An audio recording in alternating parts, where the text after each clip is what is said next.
Өнгөрсөн амралтын өдрүүдэд сонгон архын дүүргийн 21-р хороонд олгосон 306 иргэний 685 айлын газар эзэмших эрхийг нь цуцлах тухай мэдээлэл хэвлэл мэдээллийн хэрэгслээр гарсан юм а.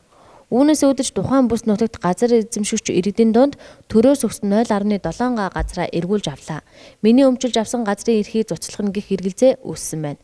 Харин энэ үйл ажиллагаа нь төрийн байгууллага хуулийн хүрээнд өдөр тутам хийдэг ажил гин. Тэгвэл иргэдийн газар эзэмших эрхийг ямар учраас цуцлж байгаа талаар болон бусад зүйлийн талаар сонгон архын дүүргийн газар зохион байгуулалтын албаны ахлах мэргэжилтэн мөн хаяраас тодрууллаа. Дүүргийн нутгийн сүлд газар ашиглалтын судалгаа хийгдээд тэр судалгаа маань өөрөө юу гэхээр иргэн хуулийн этгээд маань өөрөө гэрийн заасан үүргээ биелүүлээгүй иргэн аж ахуйн байгууллага одоо иргэн хуулийн этгээдийн газар эзэмших эрхийн гэрчлэл туслах юм ажиллагаа явуулж байгаа. Энэ маань өөрөө захиргааны ерөнхий хуулийн 27 дугаар зүйл заасан дагуу олон нийтийн хэвлэл мэдээлэл хэрэгслээр одоо зарлагдж байгаа тийм л хэлбэр. Яг өнөөдрийн хүмүүсийн эрхийг бол цуцлцсан юм бол байхгүй. Энэ дундаас газраа үнэхээр эзэмшээд одоо юу гэдэг лээ ашиглаад газрын тухай хуулийн 41.5 41.6-ийнхаа үүргээ биелүүлсэн иргэн хууль итгэхэд байх юм бол тэрийгэ баримжуулах маа хүсэлтэд гаргаад энэ чигсалтнаас асуулах хэрэг нээлттэй. За энэ 0.7 700 м квадрат гэсэн үг шүү дээ нэг айлын. Тэгэхээр тэрэндээ үржүүлэхэд талбай гарч байна.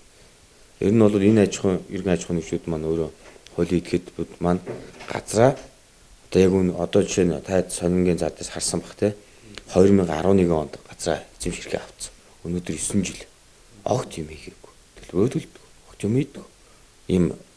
Ийм л асуудал байна. Тэрнээс бол хуулийн дагуу гэрээнийхээ үндсэн дээр эргэлтийн зэгээ баталгаажуулаад хүн өнөөдөр газраа эзэмших ашиглаж байгаа юмыг манайхаас хүчингүй болох гээд энэ чагсаалтанд орсон юм бол байхгүй.